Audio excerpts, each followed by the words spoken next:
শোনো, ভালোবাসা, মাফিয়া ও রহস্যর গল্প পেতে আমাদের এই চ্যানেলটি সাবস্ক্রাইব করে পাশে থাকা বেল আইকনটি বাজিয়ে দিও, কেমন?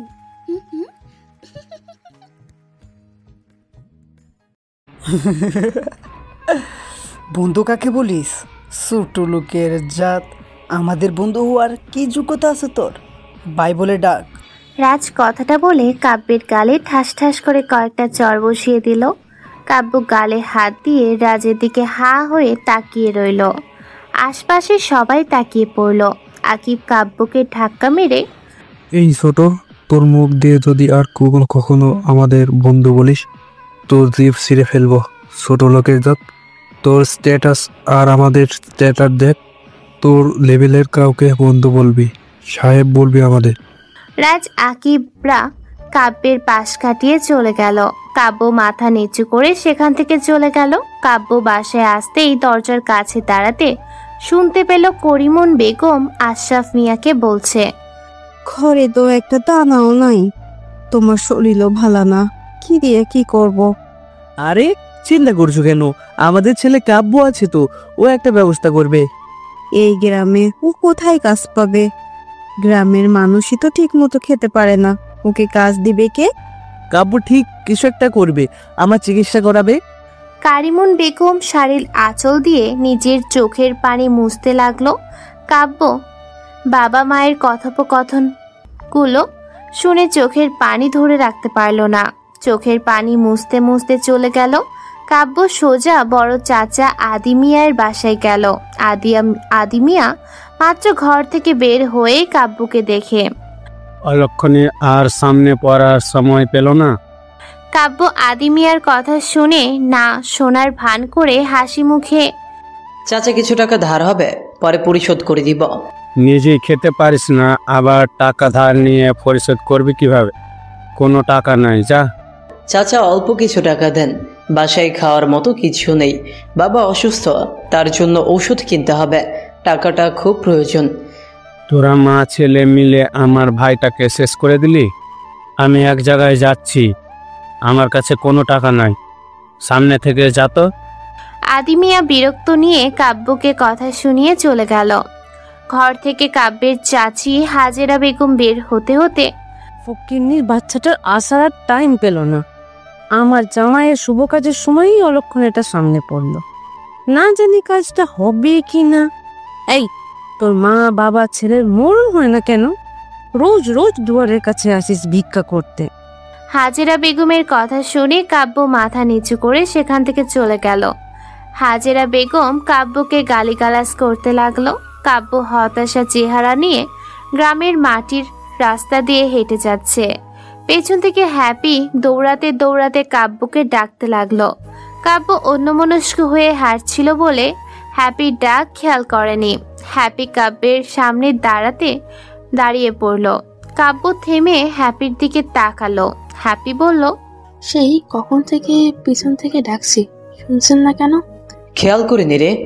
চাচাই কি বেশি অসুস্থ? আরে তুই যেহেতু একটু দেখে আসতে পারিস। মা বাবা যেতে দেয় না। হ্যাপি কাব্যের দিকে একটা মাটির ব্যাংক এগিয়ে দিয়ে, ভাইয়া এটা নিন, ব্যাংকটা ভেঙে যা টাকা হয় তা দিয়ে চাচার জন্য ওষুধ আর আপনাদের জন্য খাবার নিয়ে যাবেন। কাব্য হ্যাপির মুখের দিকে হা করে তাকিয়ে আছে। এতটুকু একটা মেয়ে এসব কি বলে? হ্যাপি বলল, ভাইয়া কি ভাবছেন? এটা ধরেন, কেউ দেখে ফেললে মা বাবাকে বলে দিলে আমাকে ধরে পিটাবে। কি বলছিস তুই এগুলো? তুই টাকা পেলি কই? স্কুলে যাবার পথে আব্বু টাকা দিত, সেই টাকা বাঁচে ব্যাংকে জমা করেছি। আমি তোর টাকা নিতে পারবো না। তুই কষ্ট করে টাকা জমিয়েছিস আর আমি এগুলো নিব, ভাবলি কি করে? এখন এত কথা বলার সময় নেই। হ্যাপি কাব্যের হাতে ব্যাংকটা ধরিয়ে দিয়ে দৌড় দিল। কাব্য বলল, তুই সবাইকে খুশি রাখতে পারবি। হ্যাপি থেমে পিছনে ফিরে, আমার নাম কিন্তু হ্যাপি, আমার কাজ সবাইকে খুশি রাখা। হ্যাপি কথাটা বলে চলে গেল। কাব্য পাশে যেয়ে মাটির ব্যাংকটা ইট দিয়ে আস্তে আস্তে উপরের দিকটা কিছুটা ভেঙে ফেললো। টাকাগুলো এক এক করে বের করলো। টাকাগুলো দেখে কাব্য কান্না করে দিল। হ্যাপি কাব্যের চাচাতো বোন, কাব্যের থেকে 4 বছরের ছোট। কাব্য ভাবতে লাগলো হ্যাপির ছোট মানুষ হয়ে ও ওর মানবতা দেখে কাব্য মুগ্ধ। বড়রা যদি একটু হ্যাপির মতো বুঝতো তাহলে কাউকে অপমানিত হতে হতো না। কাব্য দেরি না করে ওষুধ আর বাজার নিয়ে বাসায় ফিরল। কাব্য বাসার উঠানে দাঁড়িয়ে মা মা বলে ডাকতে লাগলো। করিমুন বেগম ঘর থেকে বের হয়ে, এসেছিস? কোনো কিছু ব্যবস্থা করতে পেরেছিস? হাও পেরেছি, এই নাও বাজার আর আব্বুর ওষুধ, আমি হাত মুখ ধুয়ে আসি। করিমুন বেগম বাজারের ব্যাগ আর ওষুধের প্যাকেটটা নিয়ে, এতগুলো টাকা কই পেলি? কারো থেকে ধার নিয়েছিস? না মা। কাজ পেয়েছিস নতুন? না মা। তাহলে কোথায় পেলি টাকা? কার থেকে ধার নিয়েছিস? মা হ্যাপি টাকা দিয়েছে। করিমুন বেগম অবাক হয়ে তাকিয়ে, হ্যাপি টাকা কই পাবে? ও ঘর থেকে চুরি করে এনে দেয়নি তো? না মা, ওর মাটির ব্যাংকে জমানোর টাকাগুলো দিয়েছে। কাব্য করিমুন বেগমকে সবকিছু বলতে লাগলো। করিমুন হা হয়ে কাব্যের সব কথা শুনতে লাগলো। কাব্যের কথা বলা শেষে করিমুন বেগম বললেন, মেয়েটাকে বাসায় আনিস নি কেন? কতদিন ধরে দেখি না। ও সময় করে এসে দেখা করে যাবে না। আল্লাহ ওকে দীর্ঘ আয়ু দিক, ও সবার জন্য ভালো করতে পারে। যা, তুই হাত মুখ ধুয়ে বাবার ওষুধটা খাইয়ে দে। আচ্ছা মা। কাব্য চলে গেল কলপারে। করিমুন বেগম বাজারের ব্যাগ নিয়ে ঘরে যেতেই আশরাফ মিয়া বলল, কাব্য ফিরেছে? হ্যাঁ ফিরেছে, বাজার নিয়ে আর তোমার ওষুধ নিয়ে। আশরাফ মিয়া হাসি মুখে করিমুন বেগমকে বলল, বলেছিলাম না কাব্য খালি হাতে বাড়ি ফিরবে না। করিমুন বেগম হ্যাপির কথা আশরাফ মিয়াকে বলল। আশরাফ মিয়া হ্যাপির কথা শুনে কান্না করে দিয়ে দোয়া করতে লাগলো হ্যাপির জন্য। কাব্য হাত মুখ ধুয়ে ঘরে এসে আশরাফ মিয়ার পাশে বসলো। ওষুধ বের করে আশরাফ মিয়াকে খাওয়ালো। ওষুধ খাওয়ানো শেষে কাব্য বলল, কেমন লাগছে শরীর? আমার আর শরীর নেই, তুই শুধু শুধু ওষুধ কিনে টাকা নষ্ট করছিস। আজ বা কাল আমার ডাক চলে আসবে। কাব্য চোখ পাকিয়ে আশরাফ মিয়াকে বলল, তোমাকে না বারণ করেছি এই ধরনের কথা বলবে না? সত্যিটা মেনে নিতে হবে, আমার আয়ু ফুরিয়ে গেছে, যে কোনো মুহূর্তে আমি উপরে চলে যাব। বাবা। আশরাফ মিয়া কাব্যের হাতটা ধরে, আমি যখন না থাকবো তখন তোর একটা দায়িত্ব পালন করতে হবে। কি দায়িত্ব বাবা? তোর মাকে দেখে রাখবি, হ্যাপির মতো করে রাখবি। বড় ভাই হিসেবে হ্যাপির দায়িত্ব পালন করবি, কখনো আফসোস করতে না পারে ওর বড় ভাইয়ের অভাবটা। ঠিক আছে বাবা, আমি হ্যাপির পাশে সব সময় থাকবো, ওর বড় ভাই হিসেবে। কোনো কাজে জোগাড় করতে পারলি? হ্যাঁ, ভোরে করিম চাচার সাথে ঘাটে কাজ করতে যাব। আশরাফ মিয়া বলল, তুই পারবি ঘাটে কাজ করতে? তোকে যেতে হবে না, অনেক কষ্টের কাজ। আমি পারবো বাবা, এত চিন্তা করো না। ওখানে তো আমার থেকেও অনেক কম বয়সী ছেলে রয়েছে, ওরা পারলে আমি কেন পারবো না? কাব্য আশরাফ মিয়ার সাথে কথা বলে বাহিরে চলে গেল। রাত 8টা। আশরাফ মিয়া শুয়ে আছে, পাশে করিমুন বেগম খাতা সেলাই করছে। বাহির থেকে এলাকার চেয়ারম্যান খোকন ডাকতে লাগলো, আশরাফ মিয়া বাসায় আছেননি? করিমুন বেগম বাইরে বের হয়ে এসে, হ্যাঁ আছে, শোয়া। ডেকে দাও। অসুস্থ হয়ে বিছানায় পড়ে আছে, যা বলার আমাকে বলেন। তুমি মহিলা মানুষ, তোমার সাথে কথা বলতে চাই না। খোকন কথাটা বলে ঘরের ভেতর ঢুকলো। আশরাফ মিয়া খোকনকে দেখে, চেয়ারম্যান সাহেব। খোকন কর্স কর্স গলায় বলল, আজ কত তারিখ? তোর টাকা পরিশোধ করার কথা কবে ছিল? 1 মাস যাবত তোর কোনো ছায়া পাড়াতে পারলাম না কেন?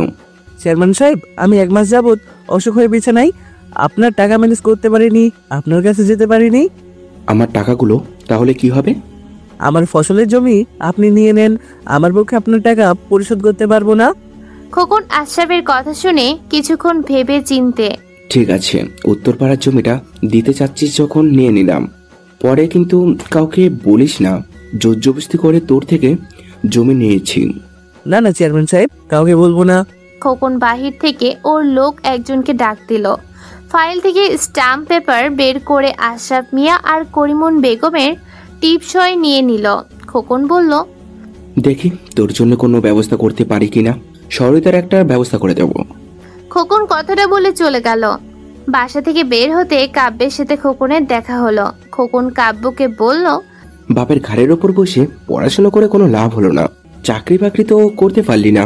তোদের মতো ফকিরনি যদি পড়াশোনা না করে মাঠে গিয়ে কামলা দিতি তাহলে না হয় না খেয়ে দিয়ে কাটাতে হতো না। কাব্য খোকনের কথা মাথা নিচু করে নিল। খোকন চলে গেল। কাব্য ঘরের ভিতর ঢুকে মা, চেয়ারম্যান কেন আসছিল? করিমুন বেগম কাব্যকে বলতে যাবে তখনই আশরাফ মিয়া করিমুন বেগমকে থামিয়ে দিয়ে বলল, আমাকে দেখতে আসছিল, যদি কোনো সহায়তা করার ব্যবস্থা করতে পারে। আশরাফ মিয়ার কথা শুনে করিমুন বেগম মাথা নাড়ালো। কাব্য বলল, নিজে লুট করে খেয়ে কুল পায় না, সে করবে সহায়তা? হয়েছে, যা, তুই হাত মুখ ধুয়ে আয়, খেতে দিচ্ছি। যা করার তাই করুক ওরা। কাব্য আর কোনো কথা না বলে চলে গেল। করিমুন বেগম খাবার বাড়তে লাগলো। রাত 4টা। করিম চাচা এসে কাব্যকে ডাকতে লাগলো। করিমুন বেগম কাব্যকে ঘুম থেকে তুলে দিল। কাব্য করিম চাচার কথা শুনে আর মোস্টামুষ্টি করলো না। কাব্য উঠে বাইরে এসে, চাচা এসেছেন? তোকে আমি কখন আসতে বলেছিলাম, বেলা হলে আর কাজ হবে না, দিলি তো দেরি করিয়ে। মাকে বলতে ভুলে গেছিলাম, উঠতে পারিনি। ব্যস্ত, চল, সময় নেই। করিম চাচার সাথে কাব্য চলে গেল। ঘাটে এসে সারের বস্তা প্রথমে মাথায় নিয়ে ওঠা নামা করতে নষ্ট হয়ে যাচ্ছিল, পরবর্তীতে ঠিক হয়ে গেল। প্রথম দিন কষ্ট হয়ে গেল। গাধার মতো খাটে বেলা 1টার সময় করিম চাচা কাব্যের হাতে 200 টাকা আর খরচের টাকা ধরিয়ে দিয়ে, বাসায় চলে যা, আজ আর কাজ নেই। কাব্য খুশি মনে টাকাটা নিয়ে বাসায় চলে আসলো। প্রথম উপার্জনের টাকা এসেই করিমুন বেগমের হাতে তুলে দিল। করিমুন বেগম খুশি হয়ে, কলপারে গামছাটা দিয়ে যাও। যা, গোসল করে আয়, আমি খাবার বাড়তে লাগি। কাব্য কলপারে চলে গেল।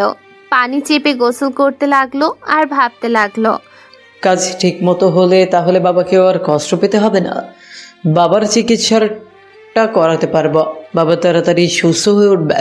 করিমুন বেগম গামছা দিয়ে চলে গেল। কাব্য গোসল শেষ করে ঘরে যেয়ে খাওয়া দাওয়া করে শুয়ে পড়ল। কখন যে ঘুমিয়ে পড়ল খেয়াল নেই কাব্যর। চিল্লাপাল্লার শব্দ শুনে কাব্যের ঘুম ভেঙে গেল।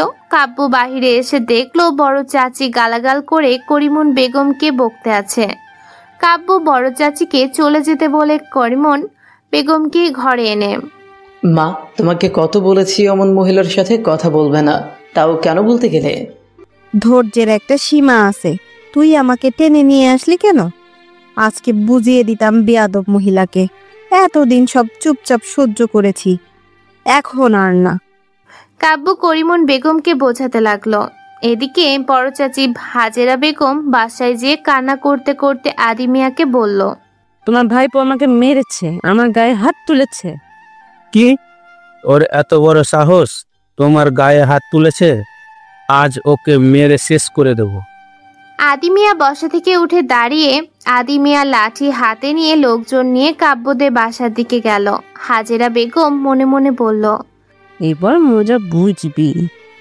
আদি মিয়া কাব্যকে গালাগাল দিয়ে ডাকতে লাগলো। কাব্য বাহির হতেই আদি মিয়া ও তার লোকজন কাব্যকে লাঠি পেটা করতে লাগলো। কাব্য অবাক হয়ে গেল, কিছুই বুঝতে পারছে না।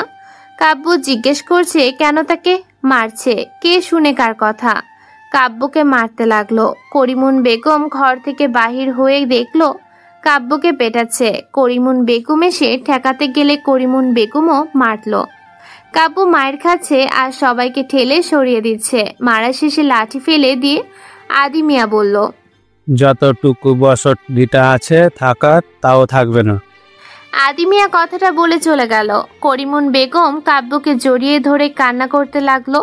গ্রামের লোকজন দাঁড়িয়ে দাঁড়িয়ে সব দেখলো, কিন্তু কেউ এগিয়ে আসলো না বা ঠেকালো না। কাব্য করিমুন বেগমকে বলল, মা, চাচা আমাকে কেন মারলো? তোর শাশি কিছু বলেছে? এদের কি কেউ কিছু বলতে পারবে না? বলার মতো কেউ নেই, কেউ কিছু বললে তাদের উপরও অত্যাচার করবে, ভয়তে সবাই চুপ থাকে। কাব্য কোনো কিছু বলার ভাষা খুঁজে পাচ্ছে না। অসহায় মানুষ গুলোই কি নির্যাতিত বেশি হয়। কাব্য করিমুন বেগমের দিকে তাকিয়ে, ওরা তোমার গায়ে হাত দিয়েছে, আমি ওদের কাউকে ছাড়বো না, ওদের শাস্তি পেতে হবে। চুপ, এমন কথা মুখে আনবি না। তোর কিছু হয়ে গেলে আমাদের কি হবে? তুই আমাদের একটা মাত্র ছেলে, ওরা কুকুর বলে কি আমাদেরও কুকুর হতে হবে? ওদের শাস্তি আল্লাহ দিবে। কাব্য কান্না করতে লাগলো। ভোর 4টায় শরীর ব্যথা জ্বর নিয়ে করিম চাচার সাথে কাব্য ঘাটে কাজে গেল। কাজ শেষে করিম চাচা কাব্যের হাতে 300 টাকা দিল। তখনই কালু মাস্তান হাত থেকে টাকাটা ছিনিয়ে নিয়ে, করিম মিয়া, নতুন ছেলে কাজে নিয়ে এসেছো, আমাকে বললে না কেন? বস, আপনি তো ছিলেন না কাল, তাই আর বলা হয়নি। আমার টাকা নিচ্ছেন কেন? আমার টাকা দেন। কালু কাব্যের গালে ঠাস করে চর বসিয়ে দিয়ে, তোর এত বড় সাহস, আমার কাছে টাকা চাস? চিনিস আমাকে? এখানে একদম মেরে পুঁতে রেখে দেব। কাব্য গালে হাত দিয়ে ভয়তে করিমের পেছনে যেয়ে দাঁড়ালো। করিম বলল, বস, ছোট মানুষ, বুঝতে পারেন, ছেড়ে দে। ভালো মতো আমার সম্পর্কে বুঝিয়ে দিস, না হলে আর ছোট দেখব না রে। ঠিক আছে বস। কালু চেয়ারে বসতে সবাই সিরিয়াল দিয়ে দাঁড়িয়ে পড়ল। কাব্য অবাক হয়ে তাকিয়ে আছে।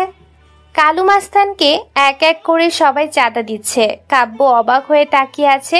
কাব্য মনে মনে ভাবছে, মানুষগুলো এত কষ্ট করে টাকা উপার্জন করলো, সেই কষ্টের টাকা আরেকজন বসে বসে ভাগ বসাচ্ছে শান্তিতে।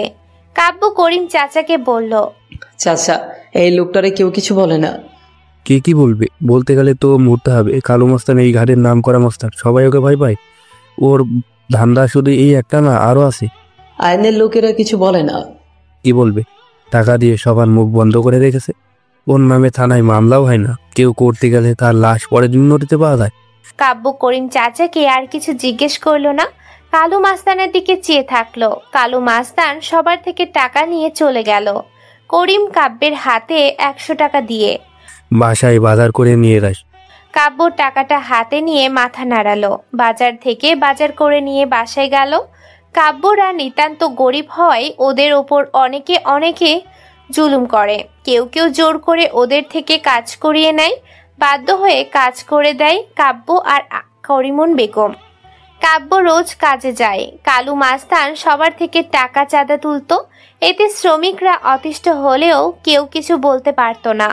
কাব্য কাজ শেষে যা টাকা পায় তা দিয়ে কোনো রকম টেনে টুনে সংসার ওদের চলে যায়। আশরাফ মিয়ার ওষুধ কিনতে হিমশিম খেয়ে যায় কাব্য। দেখতে দেখতে 1 মাস কেটে যায়। 1 মাস পর রাত 4টা, কাব্য আর করিম চাচা নদীর ঘাটে যেতেই চমকে উঠল। কালু মাস্তানের লাশ রশি দিয়ে বাঁশের সাথে বাঁধা। করিম চাচা চিল্লিয়ে উঠল। শ্রমিকরা সবাই করিম চাচার চিল্লানো শুনে সবাই এসে কালু মাস্তানকে দেখে থ হয়ে যায়। পুলিশ খবর পেয়ে ঘটনাস্থলে চলে আসে। কালু মাস্তানের লাশ নদী থেকে তোলা হয়। সবাই অবাক হয়। কালু মাস্তানের চেহারাটার দিকে তাকিয়ে আছে। চেহারা দেখলেই যে কেউ ভয় পেয়ে যাবে। মুখ পুরো থেতলে গেছে। পুলিশ অফিসার সবাইকে জিজ্ঞেস করলে করিম চাচার কথা বলে। করিম চাচা অফিসারকে বলল, স্যার, এখানে এসে দেখি কালু মাস্তান বাঁধা। তারপর সবাই এসে পুলিশ কালু মাস্তানকে নিয়ে চলে গেল ময়নাতদন্তের জন্য। শ্রমিকরা কালু মাস্তান মারা যাবার কারণে সবার মুখে হাসি ফুটে উঠল। কেউ কেউ বলতে লাগলো, এখন থেকে আর আমাদের কষ্টের টাকা কাউকে দিতে হবে না। আমাদের টাকা আমরা বাসায় নিয়ে যেতে পারবো। অনেক অত্যাচার করেছে আমাকে, না জানি আরো কত মানুষের সাথে খারাপ কিছু করছে। একে মেরে ফেলেছে, ভালো কাজ করেছে, না হলে আরো কত মানুষের ক্ষতি করতো কে জানে। এক একজন এক এক ধরনের কথা বলতে লাগলো। আজ আর কাজ হবে বলে সবাইকে ছুটি দিয়ে দিল। কালু মাস্তান মার্ডার হয়েছে এটা নিউজে দেখে সবাই অনেক খুশি হয়ে গেছে। পুরো এলাকাটা দখল করে খাচ্ছিল। এখন আর পারবে না। কাব্য 7টায় বাসায় ফিরতে করিমন বেগম কাব্যকে দেখে, কাজে চলে আসলি কেন? তোর শরীর ঠিক আছে? হ্যাঁ মা, কালু মাস্তানকে কে বা কারা মেরে ফেলছে, এই জন্য আর কাজ হয়নি। করিমন বেগম কাব্যের কথা শুনে অবাক হয়ে তাকিয়ে, কি বলছিস? ওকে মারার মতো কেউ নেই এখানে। নেই বলেই তো মেরে দিল। তুই আবার এর ভিতরে জড়াস না। না মা, আমি কেন জড়াবো এইসবে? হ্যাঁ ঠিক আছে, ঘরে বাজার নাই, বাজার করতে যাবি? কাব্যের মুখটা কালো হয়ে গেল। করিমন বেগম বুঝতে পেরে, কি রে, কি হয়েছে? গতকাল বাবার ঔষধ কিনতে সব টাকা খরচ হয়ে গেছে। ভাবছি আজ কাজ শেষ করে বাজার নিয়ে বাসে ফিরব। কারো থেকে তো ধার করে নিয়ে আসতে পারতি। সবার কাছেই চেয়েছি, কারো কাছে ছিল না। ঠিক আছে, দেখি আমি কিছু পাই কিনা। করিমন বেগম চলে গেল। কাব্য মনে মনে বলতে লাগলো, একদিন কাজ না করলে খাবারের অভাব পড়ে যায়। এখন কোথায় বের হলো? রাস্তায় বের হলে সবার খারাপ কথা শুনতে শুনতে আর বাসা থেকে বের হয় না কাব্য। এভাবে বেশ কিছুদিন কেটে গেল। পুলিশ কালু মাস্তানের খুনের তদন্ত করতে লাগলো, কিন্তু কোনো প্রমাণও পাচ্ছে না। একদিন দুপুর 12টায় শ্রমিকরা সবাই কাজ শেষ করে বসে আছে। তখনই কালু মাস্তানের লোকজন এসে সবার কাছে চাঁদা দাবি করে। সবাই কিছুটা ভয় পেয়ে গেল। করিম চাচা সবার সামনে দাঁড়িয়ে বলল, যাকে চাঁদা দিতাম তাকে নিয়ে এসো, সে ছাড়া আমরা অন্য কারো কাছে চাঁদা দিব না। আমাদের কষ্টের উপার্জিত টাকা আমরা আর কাউকে দিব না। করিম চাচার কথা শুনে একজন করিম চাচার দিকে তেড়ে এসে বলতে লাগলো, এই বুড়ো বেশি বুঝে, ওকে উত্তম মাধ্যম দিব, আমাদের চাঁদা দিবি না। করিম চাচার কাছে আসতেই শ্রমিকরা সবাই এগিয়ে আসলো। কাব্য বলে উঠল, কেউ যেন পালিয়ে যেতে না পারে। শ্রমিকরা সবাই কালু মাস্তানের লোকদের উপর ঝাঁপিয়ে পড়ল, মারতে শুরু করলো। এর ভেতর পুলিশ এসে সবাইকে থামিয়ে দিয়ে মারার কারণ জানতে চাইলে করিম চাচা বলল, আমাদের কাছে চাঁদা দাবি করতে আসছে, ভালো মতো চাঁদা বুঝিয়ে দিলাম। পুলিশ ওদের সবাইকে দড়ি দিয়ে বেঁধে গাড়িতে তুলল। পুলিশ বলল, এই ঘাটে কেউ যদি চাঁদা চাইতে আসে তাহলে আমাদের ইনফর্ম করবে, আর তোমরা সবাই মিলে এভাবে চাঁদাবাজকে প্রতিহত করবে। পুলিশ চলে গেল। করিম চাচা হয়ে গেল সবার সর্দার। এতে সবাই বেশ খুশি। কাব্য বাজার করে বাসার সামনে আসতে দেখলো বাসার সামনে ভিড় জমে আছে। কাব্য বাজারের ব্যাগ হাতে দিয়ে ভিড় ঠেলে সামনে যেতে কাব্যের হাত থেকে বাজারের ব্যাগটা পড়ে গেল। চাদরে ঢাকা আশরাফ মিয়া মুখটা খোলা, শুধু পাশে বসে করিমুন বেগম কান্না করছে। আগরবাতি জ্বলছে। কাব্য নিজেকে সামলাতে না পেরে আশরাফ মিয়ার মুখ ধরে হাউমাউ করে কান্না করতে লাগলো। করিমুন বেগম বলল, বাজান রে, তোর বাবার আর চিকিৎসা করতে হবে না, আমাদের ফাঁকি দিয়ে চলে গেছে, চিকিৎসা করানোর আগে আমাদের ছেড়ে চলে গেছে। কাব্য কান্না করছে আর বলছে, বাবা চোখ খোলো, আমি তোমার চিকিৎসা করাবো। এইভাবে যেতে পারো না আমাদের ছেড়ে। আমি এখন কর্ম করি, টাকা গুছিয়ে তোমার চিকিৎসা করাবো। বাবা চোখ খুলো, তোমাকে ছাড়া আমরা থাকবো কিভাবে? আমি পারলাম না তোমার চিকিৎসা করাতে। তোমাকে কষ্ট পেয়ে এই দুনিয়ার মায়া ত্যাগ করতে হলো। আমি নিজেকে কিভাবে ক্ষমা করব? অনেকে অনেকভাবে বোঝাতে লাগলো, সান্ত্বনা দিতে লাগলো। করিম চাচা শুনে চলে আসলো, কাব্যকে ধরে বোঝাতে লাগলো। আদি মিয়া আশরাফ মিয়াকে দেখে, এই কে কোথায় আছিস? আমার ভাইয়ের দাফনের ব্যবস্থা কর, আমার ভাই চলে গেল এভাবে। হ্যাপি করিমুন বেগমের পাশে বসে কান্না করতে লাগলো। হাজেরা বেগম আসেনি দেখতে। কাব্য নিজের মনকে কিছুতেই শান্ত করতে পারছে না। আশরাফ মিয়াকে গোসলের জন্য নেওয়া হলো। গোসল করানো শেষ করে কাফনের কাপড় পরানো হলো। মাগরিবের সময় জানাজার জন্য নেওয়া হলো মসজিদে। জানাজা শেষে আশরাফ মিয়াকে দাফন করে যে যার মতো করে চলে গেল। কাব্য কবরের সামনে দাঁড়িয়ে কান্না করছে। করিম চাচা কাব্যকে নিয়ে বাসায় আসলো। করিম চাচা বলল, আরে বেটা, তুই যদি এভাবে ভেঙে পড়িস তোর মাকে কে দেখবে? তোর মা কিভাবে ভালো থাকবে তাই নিয়ে ভাব। এখন তুই ভেঙে পড়লে তোর মা আরো ভেঙে পড়বে। কাব্য করিম চাচাকে জড়িয়ে ধরে কান্না করতে লাগলো। করিম চাচা কাব্যকে বোঝাতে লাগলো। ঘরের দুয়ারে বসে দরজার সাথে মাথা ঠেকিয়ে দিয়ে করিমুন বেগম মন মরা করে বসে আছে। চোখ বেয়ে পানি ঝরতে লাগলো। হ্যাপি করিমুন বেগমের মাথায় হাত বুলিয়ে দিচ্ছে আর বলছে, ছোট মা, এভাবে ভেঙে পড়ো না। তুমি এমনটা করলে ভাইয়ার কি হবে?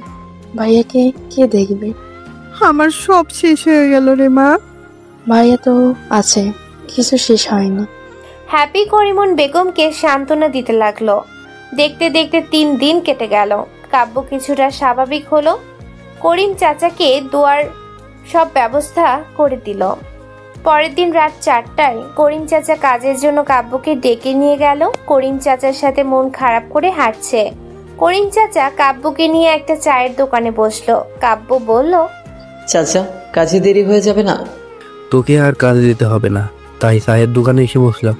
কাব্য অবাক হয়ে, কেন চাচা, আমি কি কোনো ভুল করেছি? আমি কাজে না গেলে আমার পেট চলবে না। কি খাবো আমি? মারও আছে ঘরে।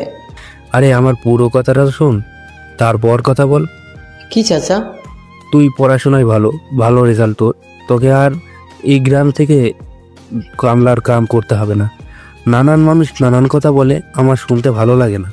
তাহলে আমি কি করব? তোকে আমি শহরে পাঠাবো, তুই শহরে কাজ করবি, তখন আর কেউ দেখতে যাবে না তুই কি কাজ করিস। শহরের কাউকে আমি চিনি না, কে কাজ দিবে আমাকে? করিম মিয়া কাব্যের দিকে একটা কাগজ এগিয়ে দিয়ে, এখানে ঠিকানা আছে, তুই এই ঠিকানায় চলে যাবি, বাকিটা ওরা তোকে বুঝিয়ে দিবে। সকাল 7টায় তোর বাস। মাকে রেখে আমি কোথাও যাব না চাচা। আরে রেখে যাবি কেন? ওখানে চাকরি করে 4 মাস পর তোর মাকে নিয়ে যাবি, আমরা আছি তো, তোর মাকে দেখে রাখবো, কোনো অসুবিধা হবে না। কাব্য উঠে দাঁড়িয়ে, না চাচা, আমি পারবো না, আমি এখানেই কাজ করব, কোথাও যাব না। করিম চাচা কাব্যের কাঁধে হাত রেখে, বোঝার চেষ্টা কর বাপ, একটা কথা সবসময় মনে রাখবি, সাফল্য আনতে হলে কিছু জিনিস ত্যাগ করতে হয়, আর তুই পারবি সাফল্য আনতে। তোর এই সাফল্য দেখে দেখবি গ্রামের ছেলেরা আর গ্রামে পড়ে থাকবে না, সাফল্যর পিছু ছুটবে। করিম চাচা কাব্যকে বুঝিয়ে ফেললো। কাব্য যেতে রাজি হলো। করিম চাচা হাসি মুখে, তাহলে বাসায় যে জামা কাপড় গুছিয়ে বাস স্ট্যান্ডে চলে আয়। কাব্য মাথা নাড়িয়ে বাসায় চলে আসলো। বাসায় এসে করিমন বেগমকে সবকিছু বলল। করিমন বেগম সবটা শুনে কাব্যকে বারণ করলো না, কাব্যকে উৎসাহ দিয়ে বলল, তোর দেখা দেখি বাকিরাও গ্রাম থেকে শহরে কাজের জন্য যাবে, কেউ আর হাল সে কাটাবে না। আমি চাই তুই ভালো কিছু করবি। তোমার একা থাকতে কষ্ট হবে না তো? দূর পাগল ছেলে, কষ্ট হবে কেন? তুই ভালো কিছু করলে আমার শান্তি লাগবে। কাব্য করিমন বেগমকে জড়িয়ে ধরে কান্না করে দিল। করিমন বেগম নিজেকে শক্ত রেখে বলল, আরে পাগল ছেলে, এভাবে ভেঙে পড়লে হবে? পরে তো আমার টেনশন হবে। কাব্য করিমন বেগমকে ছেড়ে দিয়ে চোখের পানি মুছে, তোমার খেয়াল রেখো। হ্যাঁ রাখবো, হ্যাপি তো আছে, ও দেখবে আমাকে। করিমন বেগম কাব্যের ব্যাগ গুছিয়ে দিল। ভোর 6টায় কাব্য করিমন বেগমের থেকে বিদায় নিয়ে চলে গেল। 6:30 কাব্য বাস স্ট্যান্ডে পৌঁছে গেল। করিম চাচা বসাচ্ছিল বাস স্ট্যান্ডে। কাব্যকে দেখে বলল, এসে গেছিস? শোন, আমি সব কিছু বলে রেখেছি, তুই গেলেই হবে। আমি সুপারভাইজারকে বলেছি, সে তোকে নামিয়ে দিবে। কাব্য মাথা নাড়ালো। করিম চাচা কাব্যকে বাসে তুলে দিল। কাব্য বলল, চাচা মাকে দেখে রাখেন। চিন্তা করিস না, তোর মা ভালো থাকবে, যে যোগাযোগ করিস। ঠিক আছে। 7টা বাজতেই বাস ছেড়ে দিল। বাস চোখের আড়ালে না হওয়া পর্যন্ত করিম চাচা দাঁড়িয়েছিল। বাস চোখের আড়াল হতেই করিম চাচা চলে গেল। কাব্য বাসের ভেতর বসে ভাবতে লাগলো, শহরের মানুষগুলো কেমন হবে, ভালো হবে না খারাপ হবে? গন্তব্য নতুন, জানি না কপালে কি আছে। কাব্য ভাবতে ভাবতে বাসের ভেতরেই ঘুমিয়ে পড়ল। সকাল 10টা। হ্যাপি স্কুলে যাওয়ার আগে কাব্যকে বাসায় আসলো করিমন বেগমকে দেখে যাওয়ার জন্য। হ্যাপি বাসায় আসতে দেখলো করিমন বেগম মন খারাপ করে দুয়ারের সামনে বসে আছে। হ্যাপি বলল, ছোট মা, কি হয়েছে? এভাবে বসে আছো কেন? ভাইয়া কই? কাজে যায়নি? তোর ভাইয়া শহরে চলে গেছে। হ্যাপি অবাক হয়ে, শহরে চলে গেছে মানে? কখন গেছে? আমাকে তো বলে নাই। শহরে নতুন চাকরি করতে, হঠাৎ করে ভোরে চলে গেছে। এই জন্যই তুমি মন খারাপ করে আছো? না, ঠিক আছি। তুই স্কুলে যাবি না? যাব। তোমাকে দেখতে আসলাম, এসে শুনি এই কথা। ভাইয়া আসুক, তারপর বোঝাবো। আমাকে না বলে যাওয়া। তুমি চিন্তা করো না, তোমার এই মেয়ে কিন্তু বাসায় আছে, বুঝছো? জানি তো। হ্যাপি করিমন বেগমকে হাসিয়ে স্কুলে চলে গেল। বিকাল 5টা। সুপারভাইজার কাব্যকে বাস থেকে নামিয়ে একটা রেস্টুরেন্ট দেখিয়ে দিয়ে চলে গেল। কাব্য রেস্টুরেন্টের সামনে দাঁড়িয়ে সিকিউরিটি গার্ডকে কাগজ দিল। কাগজ দেখে দরজা খুলে দিল ভিতরে যাওয়ার জন্য। কাব্য ভিতরে কাউন্টারের সামনে দাঁড়ানো। লাবণ্য কাব্যকে দেখে বলল, বলুন স্যার, আপনার কি লাগবে? লাবণ্যর কথা শুনে কাব্য কিছু বলতে পারল না। কাব্য কাগজটা লাবণ্যকে দিল। লাবণ্য কাগজটা পড়ে কাব্যের পা থেকে মাথা পর্যন্ত দেখলো। লাবণ্য ভাইজাকে ডাক দিল। ফাইজা এসেই, বলুন ম্যাম। স্যার, সকালে ওনার কথা বলছিল, তুমি নিয়ে যেয়ে ওকে ওর কাজটা বুঝিয়ে দাও। ঠিক আছে, আপনি আসুন, ওর সাথে যান, ও আপনাকে সব দেখিয়ে দিবে। কাব্য ফাইজার পিছু গেল। লাবণ্য এই রেস্টুরেন্টের ম্যানেজার, সবকিছু দেখভাল লাবণ্যই করে। ফাইজা কাব্যকে ভেতরে নিয়ে গেল। ভেতরে আরো অনেকে কাজ করতে ব্যস্ত। ফাইজা বলল, আমাদের সবার মাঝে নতুন এক ফকির নিযুক্ত হয়েছে কাজ করার জন্য। গ্রাম থেকে এসেছে রেস্টুরেন্টের থালা বাসন মাজতে। পোশাকের কি শ্রী! ফাইজার কথা শুনে সবাই হেসে উঠল। কাব্য মাথা নিচু করে নিল। ফাইজা বলল, দাঁড়িয়ে আছিস কেন? তোর টোপলা রেখে যা ওখানে, প্লেটগুলো ধুতে বস। কাব্য ফাইজার কথা মতো ব্যাগ রেখে প্লেটের ওখানে চলে গেল। ফাইজা বলল, এই, তোর নাম কি? কাব্য। কাজ করতে পারবি তো? যদি না পারিস তোকে ঘাট ধাক্কা দিয়ে বের করে দিব। এই, একে একটু দেখিয়ে দে কিভাবে বাসন ধুতে হয়। কাব্য ফাইজার মুখের দিকে তাকিয়ে ভাবল, বাইরে কত সুন্দর ব্যবহার, আর ভেতরে এনে এত বাজে ব্যবহার। ফাইজার কথা মতো একজন কাব্য দেখিয়ে দিল। কাব্য দেখে নিল, তারপর কাব্য কাজ করতে লাগলো। তখন লাবণ্য ভিতরে এসে, কি রে ফাইজা, তুই কাজ না করে দাঁড়িয়ে আছিস কেন? ফাইজা লাবণ্যকে বলল, করছি তো, তুই কিন্তু আমাকে অপমান করবি না এই নতুন খ্যাতের সামনে। যাবি নাকি? বলবো। যাচ্ছি। ফাইজা বাহির হয়ে গেল। লাবণ্য কাব্যকে ডাক দিল। কাব্য উঠে লাবণ্যর সামনে দাঁড়ালো। লাবণ্য বলল, তোমার নাম কি? কাব্য। আমি লাবণ্য, এই রেস্টুরেন্টের ম্যানেজার। এসো সবার সাথে তোমার পরিচয় করিয়ে দিই। লাবণ্য কাব্যকে নিয়ে সবার সাথে পরিচয় করিয়ে দিল। পরিচয় করানো শেষে, আমরা এখানে সবাই বন্ধুসুলভ আচরণ করি, তুমি কিছু মনে করো না, কেমন? আচ্ছা। কাব্য মাথা নাড়ালো। লাবণ্য বলল, কোনো রকম সুবিধা অসুবিধার কথা আমাকে জানাবেন। লাবণ্য চলে গেল। কাব্য প্লেট ধুতে বসে গেল। প্লেট ধোয়া শেষ করে বসতে যাবে, তখনই ফাইজা এসে বলল, তোকে কি এখানে আরাম করার জন্য নিয়ে আসছে নাকি? টেবিল পরিষ্কার করবে কে? যা টেবিল পরিষ্কার কর।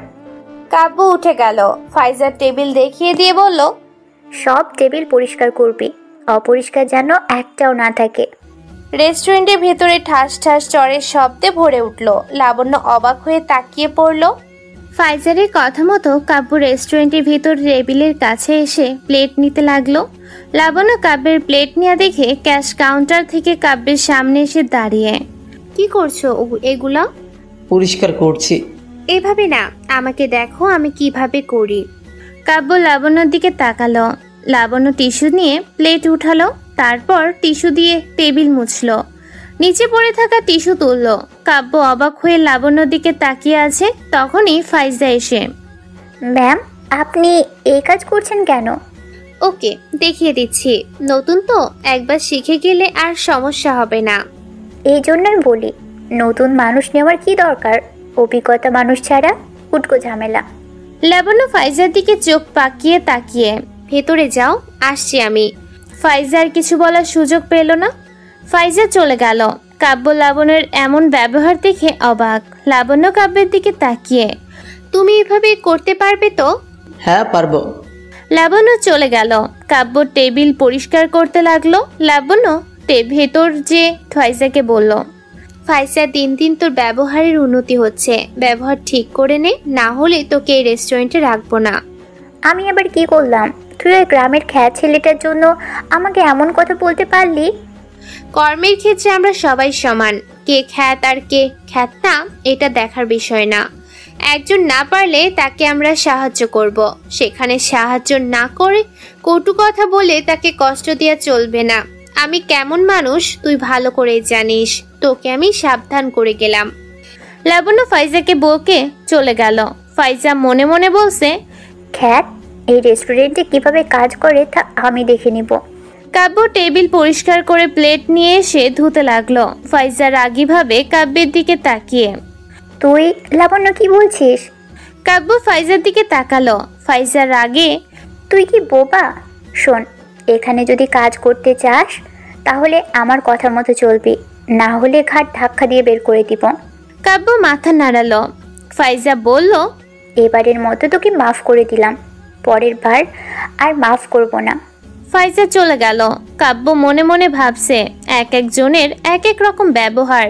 শহরের মানুষ স্মার্ট, করিম চাচা বলেছে তাল মিলিয়ে চলতে, না হলে শহরের টিকা মুশকিল হয়ে যাবে। রাত 10টা। লাবণ্য কিচেন রুমে এসে কাব্যকে ডাকলো। কাব্য লাবণ্যর সামনে দাঁড়ালো। লাবণ্য বলল, এখন আমাদের রেস্টুরেন্ট বন্ধ হবে। তুমি ভিতরটা ক্লিন করে পরিষ্কার করে ফেলো, আর কোনো কাস্টমার আসবে না, ঠিক আছে? কাব্য মাথা নাড়িয়ে চলে গেল। লাবণ্য সবার কাছে জিজ্ঞেস করলো, সবকিছু করা শেষ হয়ে গেছে? লাবণ্যের কথায় সবাই সায় দিল। লাবণ্য ভেতরটা দেখে ক্যাশ কাউন্টারে চলে আসলো। এসে ক্যাশ থেকে টাকা গুছিয়ে গুনতে লাগলো। মাঝে মাঝে কাব্যের দিকে দেখছে কিভাবে কাজ করছে। লাবণ্য টাকাগুলো ক্যাশে রেখে কাব্যের সামনে যেয়ে দাঁড়িয়ে, তোমাকে আমি এভাবে পরিষ্কার করতে বলছি? আগে পড়ো, কখনো ফ্লোর পরিষ্কার করনি? লাবণ্যর কথা শুনে কাব্য ঘাবড়ে গেল। কাব্য মাথা নিচু করে দাঁড়িয়ে রইল। লাবণ্য ধমক দিয়ে, কথা বলো না কেন? বোবার মতো রইছো কেন? কাব্য ভয়তে মাথা নিচু করে আছে, কোনো কিছু বলছে না। লাবণ্য কাব্যের মুখের দিকে তাকিয়ে পেছনের দিকে ফিরে ফাইজাকে ডাকলো। ফাইজা এসেই, কি হয়েছে? এভাবে ডাকছিস কেন? ক্লিন করার ঝাড়ুটা নিয়ে আয়। কেন? ও আসেনি? ও আনলে আর তোকে ডাকতাম না। বলছি, তোকে এসব লোক দিয়ে রেস্টুরেন্টের কাজ হবে না, বাদ দিয়ে দে। লাবণ্য ফাইজাকে চোখ গরম দিল। ফাইজার কিছু না বলে চলে গেল। কাব্য আর চোখে দুজনকে দেখছে। ফাইজা চলে যেতে লাবণ্য বলল, আমি জীবনে তোমার মতো বলদ দেখিনি। কাব্য মাথা উঁচু করে লাবণ্যর দিকে তাকালো। ফাইজা ফ্লোর ক্লিন করা ঝাড়ু এনে দিল। লাবণ্য ফাইজাকে যেতে বলল। ফাইজা চলে গেল। লাবণ্য কাব্যকে দেখিয়ে দিল পরিষ্কার করা। দেখিয়ে দিয়ে লাবণ্য বলল, এখন পারবে তো? কাব্য মাথা নাড়ালো। লাবণ্য চলে গেল। কাব্য কাজ করতে লাগলো। লাবণ্য ক্যাশে এসে টাকা গুনে আজমল চৌধুরীকে কল করলো। কল ধরতেই লাবণ্য টাকার অ্যামাউন্ট জানিয়ে বলল, টাকা কি ক্যাশে রেখে যাব? না, আমি গাড়ি পাঠিয়ে দিচ্ছি, ড্রাইভারের কাছে দিয়ে দিও। আগামীকাল কি লাগবে লিস্ট করছো? জি স্যার। ঠিক আছে, ড্রাইভারের কাছে টাকা সহ লিস্ট দিয়ে দিও। আচ্ছা স্যার। লাবণ্য কলটা কেটে দিল। কাব্য ভেতরটা পরিষ্কার করে কিচেনে এসে বলল, এইটা রাখবো কই? আমার মাথার উপর রাখ। কাজ পারিস না, আসিস কেন কাজ করতে? কাব্য মাথা নিচু করে নিল। ফাইজা কাব্যকে নানান কথা বলে অপমান করতে লাগলো। কাব্যের মুখটা কালো হয়ে গেল যখনই লাবণ্যকে দেখলো। ফাইজা উঠে কাব্যের হাত থেকে জিনিসটা নিয়ে, এটা এখানে থাকে, এখান থেকে নিয়ে কাজ করে আবার জায়গায় রাখবো, বুঝছো? লাবণ্য ভিতরে ঢুকে বলল, তাহলে আজকের মতো কাজ এখানেই এই পর্যন্ত। আগামীকাল সকালে সময় করে সবাই চলে আসবা। এক এক করে সবাই চলে গেল। কাব্য দাঁড়িয়ে রইল। লাবণ্য বলল, কিছু বলবা তুমি? কাব্য মাথা নাড়ালো। লাবণ্য বলল, মন খারাপ করো না। নতুন অবস্থায় কাজ করতে এসে আমরা অনেকেই অনেক কটু কথা শুনেছি, খারাপ ব্যবহারও করেছে। আস্তে আস্তে সবকিছু শিখে গেছি, তুমিও শিখে যাবা। আর এভাবে চুপচাপ থাকবে না, কিছু বলার প্রয়োজন হলে আমাকে বইলো। আপনার ফোন হবে?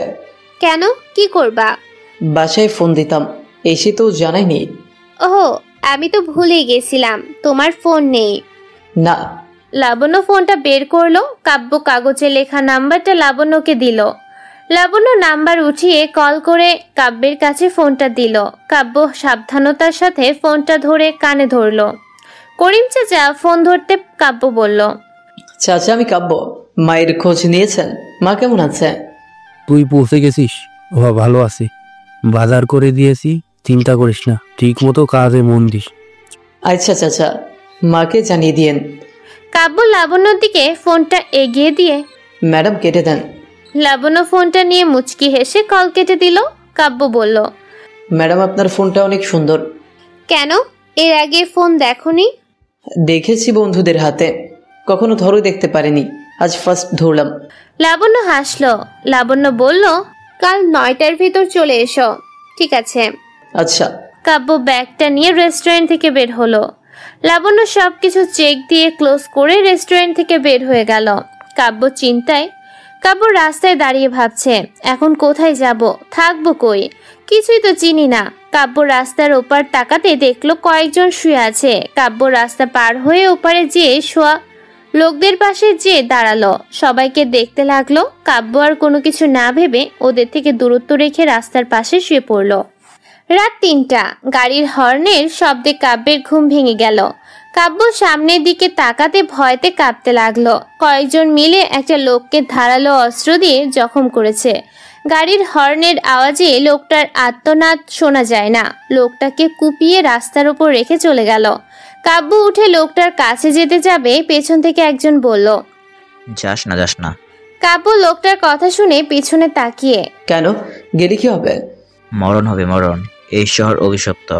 রাত হলেই অন্ধকার নেমে আসে, হরহরণ খারাপ কাজ চলে, কেউ এসব দেখে না। তুই কি নতুন? শুয়ে থাক চুপচাপ। ও মরলে মরুক, যাস না। কাব্য লোকটার কথা কানে না নিয়ে কুপিয়ে জখম করা লোকটার কাছে গেল। তখনই একটা রিক্সা আসলো। কাব্য রিক্সা থামালো। রিক্সাওয়ালা রাজি হলো না যেতে। কাব্য অনেক কষ্ট করে রিক্সাওয়ালাকে রাজি করিয়ে লোকটাকে রিক্সায় তুলে হাসপাতালে নিয়ে গেল।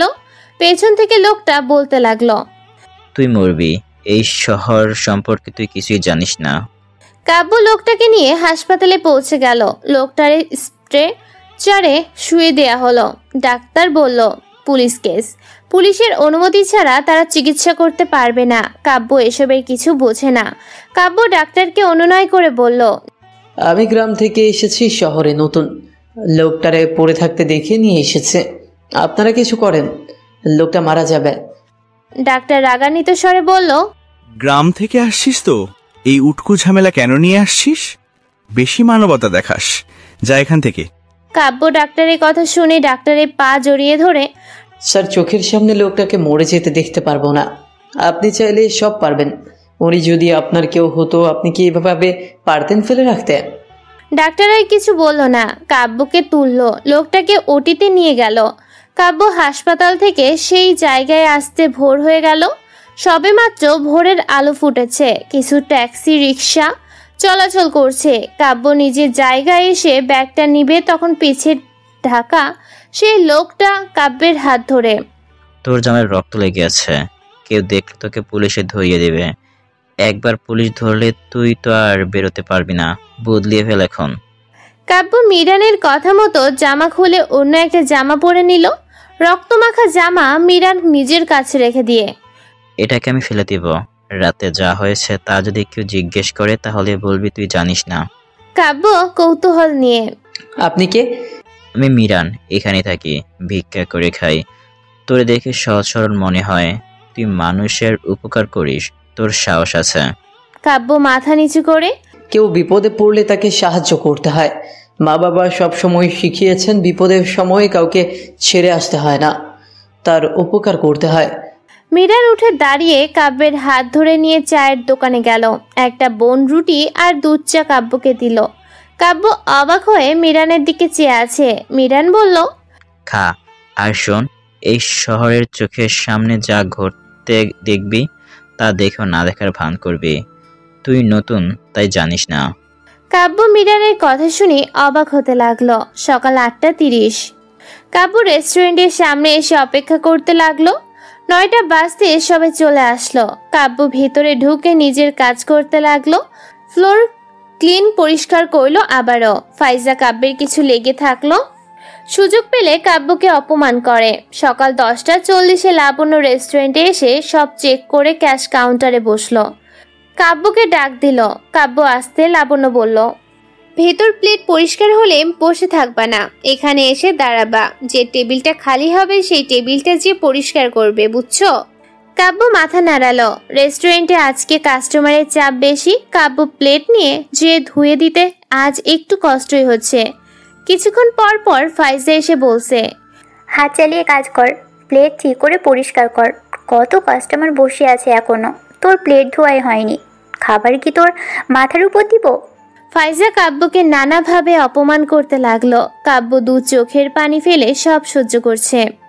রেস্টুরেন্টের কাজ শেষে রাতে কাব্য রেস্টুরেন্ট থেকে বের হয়ে রাস্তার ওপারে মিরানের পাশে শুয়ে পড়ে। রাত 2টায় একটা মেয়ের চিৎকারে কাব্যের ঘুম ভেঙে যায়। কাব্য চোখ খুলে দেখলো কয়েকটা ছেলে মিলে একটা মেয়েকে নিয়ে টানা হিস্টা করতে লাগলো। কাব্য উঠতে যাবে তখনই মিরান কাব্যকে টেনে ধরলো। কাব্য উঠতে পারলো না। মিরান বলল, উঠিস না, চুপচাপ শুয়ে থাক। ওরা প্রভাবশালীর ছেলেবেলে, ওরা যা ইচ্ছে করতে পারে। তুই গেলে তোকে মারবে, ওরা ভালো না। তাই বলে একটা মেয়েকে এইভাবে ওরা? মিরান এমন কত মেয়ের জীবন নষ্ট করে ফেলছে, কেউ কিছু বলতে পারে না। কেউ বললে তার আর রক্ষা নেই। ঘুমিয়ে পড়। পুলিশ প্রশাসন কিছু নেই, ওদের কিছু বলে না।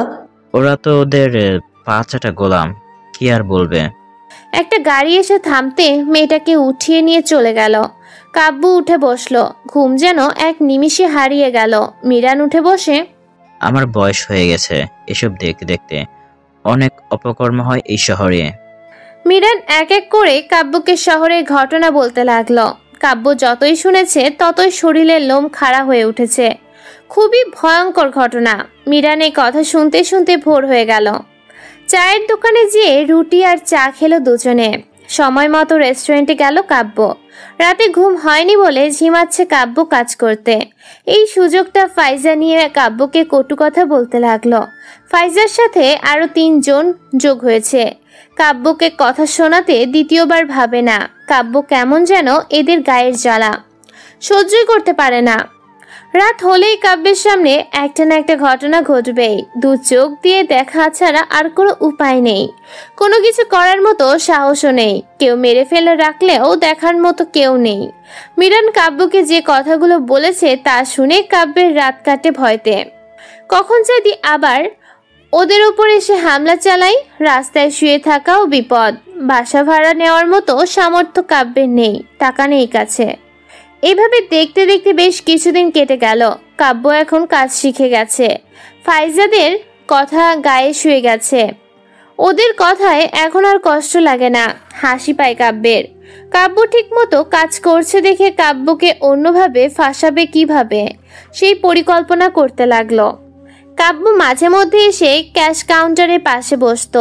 লাবণ্য কম্পিউটারে কাজ করত, কাব্য তা খেয়াল করত। লাবণ্য কাব্যকে বলল, কম্পিউটার চালাতে পারো? না। শিখবে চালানো? কাব্য মাথা নাড়ায়।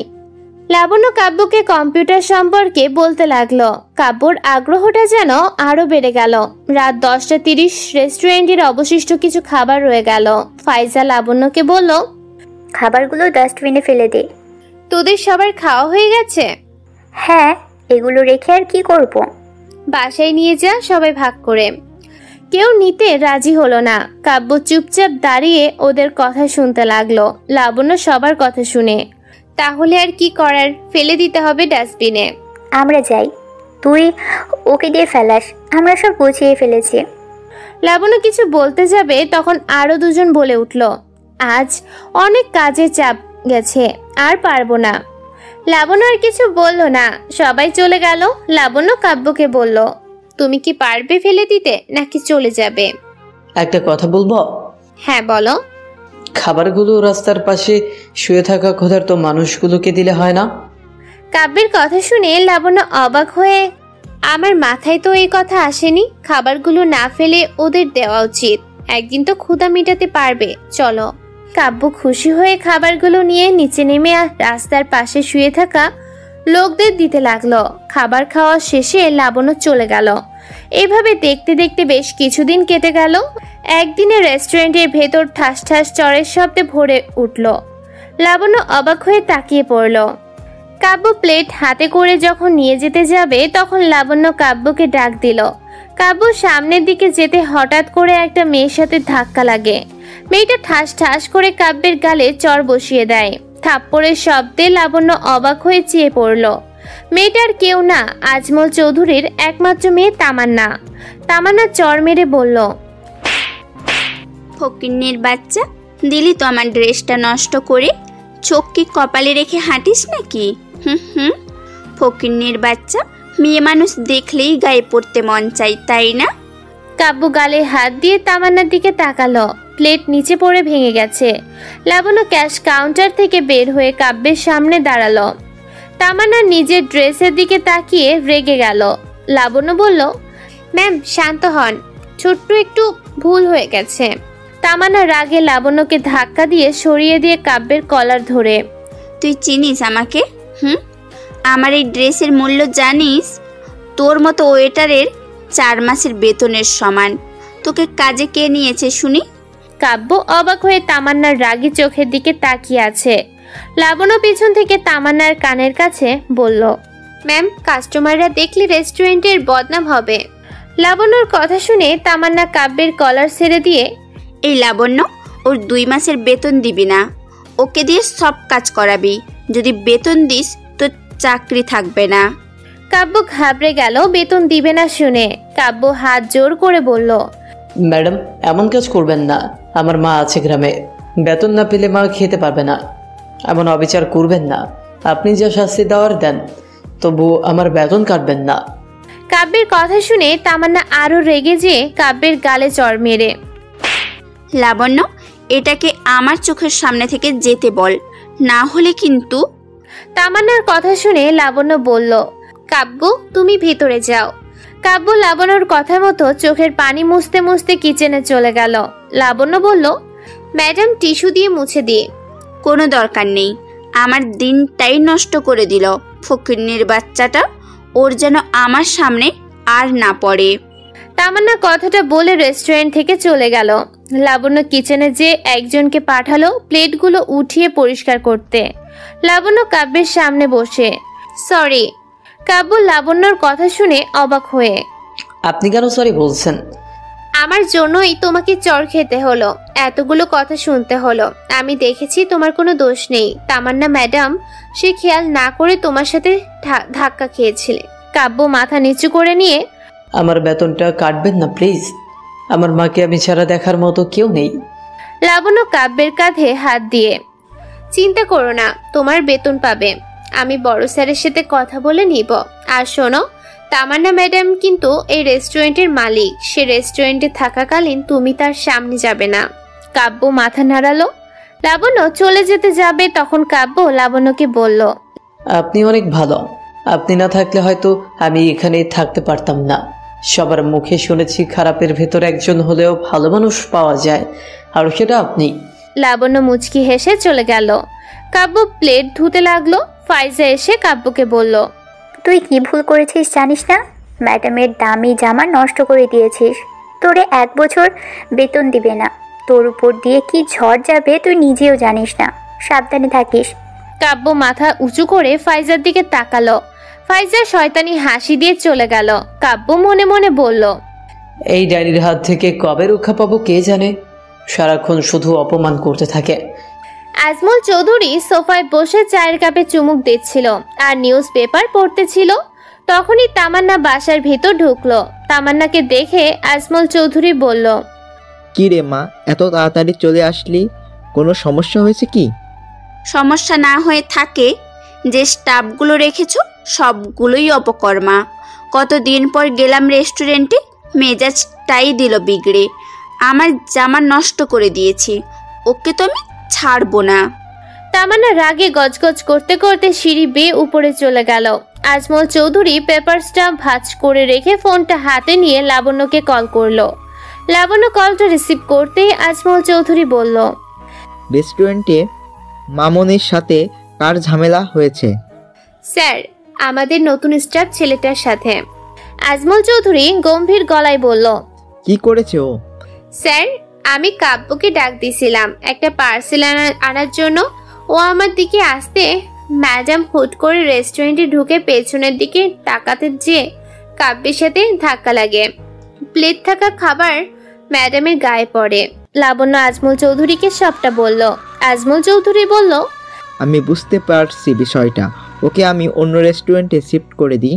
না স্যার, ও অনেক সহজ সরল, অন্য রেস্টুরেন্টে থাকতে পারবে না, এখানেই থাকুক। তুমি তো আমার মেয়েকে চিনো, ও তো রেগে আছে খুব। হ্যাঁ, ম্যাডাম তো শাস্তি দিয়েছে, ওর বেতন দিতে না করেছে। আচ্ছা, তুমি ছেলেটার বেতন দিয়ে দিও, তবে মামনি জানো কিছু না জানে, ঠিক আছে? ধন্যবাদ স্যার। আজমল চৌধুরী ফোনটা কেটে দিল। লাবণ্য ফোনটা রেখে দীর্ঘশ্বাস ফেলল। মনে মনে বলল, বড় স্যার অনেক ভালো একজন মানুষ। রাত 10:30 রেস্টুরেন্টে থেকে সবাই চলে গেল।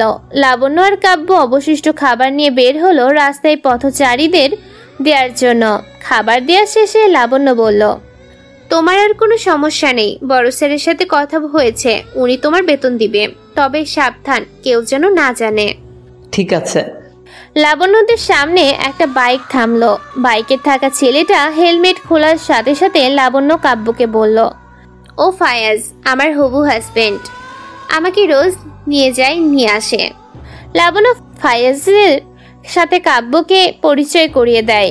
ফায়াজ বলল, লাবণ্যের মুখে তোমার অনেক কথা শুনেছি। তোমাদের রেস্টুরেন্টে কিন্তু ফাইজার ডাইনির থেকে দূরে থাকবা। লাবণ্য ফায়াজের দিকে চোখ পাকিয়ে, আমার বান্ধবী ডাইনি? হ্যাঁ। কাব্য হেসে দিল। ফায়াজ বলল, না না, মনে আমার ওর সাথে কি করতো দেখনি, পুরো কাল নাগেনি। ফায়াজ কথাটা বলে হেসে দিল। লাবণ্য ফায়াজের বাইকে উঠে ফায়াজের পিঠে কিল ঘুষি মারতে লাগলো। ফায়াজ হাসতে হাসতে বাইক স্টার্ট দিয়ে কাব্যের দিকে বিদায় নিয়ে চলে গেল। কাব্য ওদের দুজনের দিকে তাকিয়ে রইল। চোখের আড়াল হতেই কাব্য চলে গেল নিজ স্থানে। কাব্য মিরানের পাশে বসলো। মিরান কাব্যকে বলল, তুই রোজ রোজ এত খাবার আমাদের সবাইকে কেন দিস? আমি রেস্টুরেন্টে কাজ করি, সেই রেস্টুরেন্টের খাবার অতিরিক্ত থাকে। ম্যানেজার ম্যাডাম থেকে খাবার দেয়, খাবারগুলো তো ফেলে দেওয়া লাগতো, তাই না ফেলে সবার মাঝে বন্টন করে। তোর ম্যানেজারটাকে অনেক ভালো, তাই না? হ্যাঁ, মালিকও অনেক ভালো। এত বছর এখানে এরকম ভাবে কেউ কখন আমাদের খাবার দেয়নি। তুই আসার পর থেকে কেউ আর রাত না খেয়ে থাকে না। কাব্য মিরাজের সাথে কথা বলছে, তার ব্যাগ থেকে বই বের করলো। মিরান অবাক হয়ে, তোর হাতে বই কেন?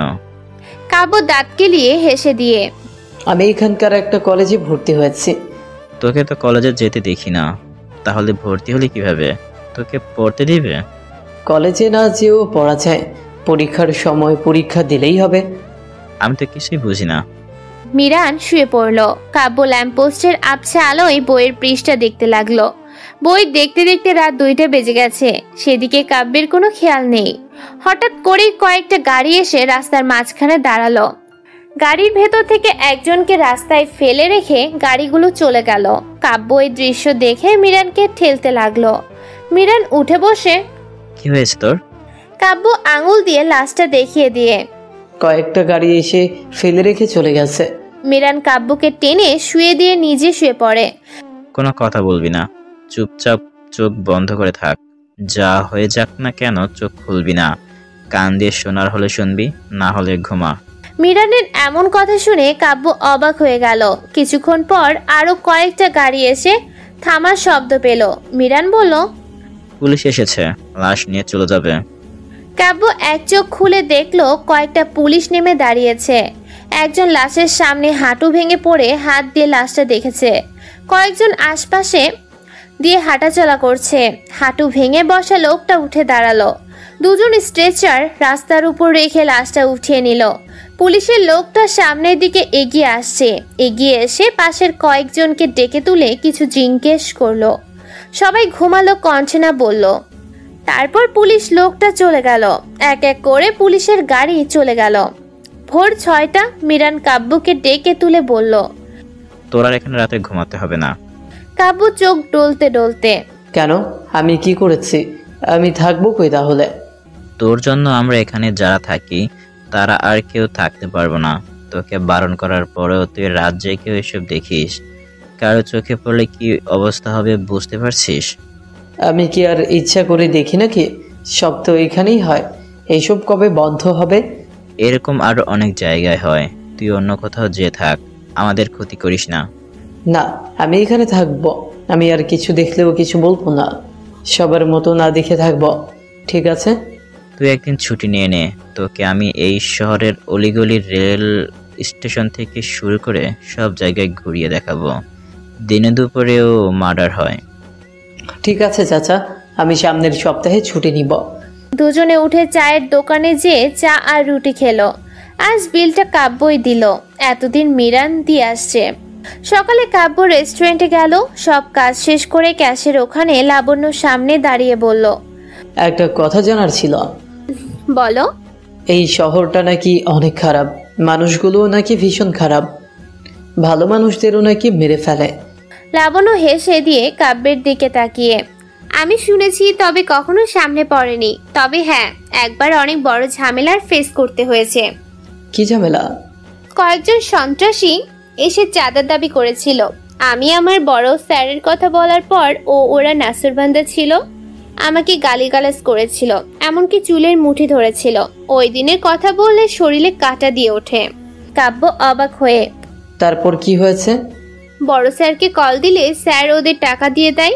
সে কোনো ঝামেলা পছন্দ করে না, তাই আর ঝামেলায় যায়নি। ইচ্ছে করলে সে চাঁদা না দিতেও পারত, তবে তার মেয়ের কথা চিন্তা করে কোনো শত্রু বাড়াতে চায় না। তার একটা মাত্র মেয়ে, কি চিন্তা শুধু। কাব্য হা হয়ে। চাঁদা কি এখনো দেয়? হ্যাঁ, তবে সবাই দেয় চাঁদা, কেউ বাদ নেই এখানে, যতগুলো প্রতিষ্ঠান আছে। কে চাঁদা নেয় এখানে? রুস্তম সর্দার। ও, লোকটা অনেক ভয়ঙ্কর, ইচ্ছে করলে সবার সামনে মার্ডার করে। এই এরিয়া সে খায়, আর অন্যগুলো অন্যরা। তুমি এত কিছু শুনছো যে? সবার মুখে মুখে শুনি তো, তাই। লাবণ্য কিছু বলতে যাবে, তখনই তামান্না রেস্টুরেন্টের ভেতর ঢুকে বলল, এত গল্প করলে কাজ করবি কখন লাবণ্য? কাস্টমার তো থাকবে না। কাব্য তামান্নাকে দেখে চলে গেল। লাবণ্য বলল, গল্প না ম্যাডাম, ওকে বুঝিয়ে দিচ্ছি। কাজে যদি ভুল হয় তাহলে এখানে রাখবো না। ভুল তো প্রথমে করে ফেলেছো, ওকে একটু উপরে পাঠিয়ে দে, ওর ভুল ত্রুটি বের করছি। ঠিক আছে। তামান্না বন্ধু বান্ধবীদের নিয়ে উপরে গেল। লাবণ্য কাব্যকে ডেকে বলল, ম্যাডাম তোমাকে ডাকছে, তবে যা বলবে তাই শুনবে, কোনো কথা বলবে না, শুধু মাথা নাড়বে। সে কিন্তু খুবই রাগী। কাব্য মাথা নাড়ালো। লাবণ্য বলল, তোমাকে আমার সামনে মাথা নাড়াতে বলিনি, ওখানে বলছি। কাব্য উপরে গেল, রুমে নক দিল। তামান্না আসতে বলল। কাব্য রুমে ঢুকে তামান্নার সামনে দাঁড়িয়ে তামান্না দুপাশে তাকিয়ে দেখছে। 4টা মেয়ে 3টা ছেলে বসে আছে। একজন ল্যাপটপ চালাচ্ছে, বাকিরা ফোন দেখছে। তামান্না কাব্যের দিকে একটা কাগজ দিয়ে বলল, এইগুলো বাহির থেকে নিয়ে আয়। কাব্য কাগজটা হাতে নিয়ে চলে যেতে যাবে, তখন পাশ দিয়ে টিনা বলল, টাকা না নিয়ে যাস কেন? টাকা কি তোর বাপ পরিশোধ করবে এগুলা? টিনার কথা শুনে কাব্য মাথা নিচু করে দাঁড়িয়ে রইল। পাশ থেকে রাইসা বলল, এরকম আবাল খ্যাত মার্কা কাজের লোক তোরা রাখিস কেন, বুঝি না আমি। আরে বুঝিস না, এদের না রাখলে এরা তো না খেয়ে মরবে, তাই রেখেছি। তাও ঠিক বলেছে, এদের কুকুর বললেও চলে, টাকার জন্য সব করতে পারবে। সবাই হেসে দিল। কাব্য মাথা নিচু করে রইল। রাইসা টাকা ছুঁড়ে ফেলে দিয়ে, টাকাগুলো তুলে নিয়ে যা, 5 মিনিটে আসবি, না হলে খবর আছে। কাব্য টাকাগুলো তুলে নিয়ে চলে গেল। আয়ন বলল, তোরা সবাই মিলে ছেলেটাকে এতগুলো কথা বললি কেন? কথাই বলে না। আরে ওর মনে ভয় আছে তো, কথা বললে তো জানে ওর কি অবস্থা হবে। এরকম বলদার কি বলবে? সবাই কাব্যকে নিয়ে হাসাহাসি করতে লাগলো। নিচতলায় ফাইজা কাব্যকে খুঁজে না পেয়ে লাবণ্যর কাছে যেয়ে, ছোট লোকটা কই? কতগুলো কাজ পড়ে আছে, তা না করে কই যে মরল? ফাইজা মুখে লাগাম টান, বেশি বকা শুরু করে দিছিস। ও ম্যাডামের কাজ করছে, অন্যকে দিয়ে কাজটা করায় নে। ম্যাডাম এসেছে, আমাকে বললি না কেন? কখন এসেছে? অনেকক্ষণ হলো। ফাইজার কিছু না বলে উপরে গেল। রুমে নক করে ভেতরে ঢুকলো। তামান্না ফাইজাকে বলল, কিরে তোর দিনকাল কেমন কাটছে? আর ভালো কই, যাও ভালো ছিলাম, এখন আর ভালো থাকতে পারছি না। কেন, তোর আবার কি হলো? ওই যে খ্যাত ফকিনীটাকে কাজে রেখেছে, আমার তো ওকে দেখলেই গা জ্বলে। গানা জলে সেই কাজ করে নে। সব কিছুই করি, এত অপমান করি, তাও যায় না, কুকুরের মতো পড়ে আছে। আমার হাতে পড়েছে, আমি দেখ ওর কি অবস্থা করি। এত চিন্তা করিস না, পালালো বলে। পালালে তো ভালোই হবে। ফাইজা কাব্যের নামে অনেক কিছু বানিয়ে বলে চলে গেল। তামান্নার রাগে ফুঁসতে লাগলো। 40 মিনিট পর কাব্য সবকিছু নিয়ে রুমে এসে টেবিলের উপর রাখতে ঠাস ঠাস করে চড় পড়ল কাব্যের গালে। কাব্য এটার জন্য প্রস্তুত ছিল না। কাব্য গালে হাত দিয়ে সোজা হয়ে দাঁড়ালো। তামান্না বলল, ফকিন্নির বাচ্চা, তোরে 5 মিনিটের ভেতর নিয়ে আসতে বলেছি, এত দেরি করলি কেন? কাব্য কিছু বলে না, চুপচাপ দাঁড়িয়ে আছে। পাশ থেকে টিনা বলল, দোস্ত আমরা আর খাবো না, এত দেরি করে আনছে, খাবার রুচিটাই নেই।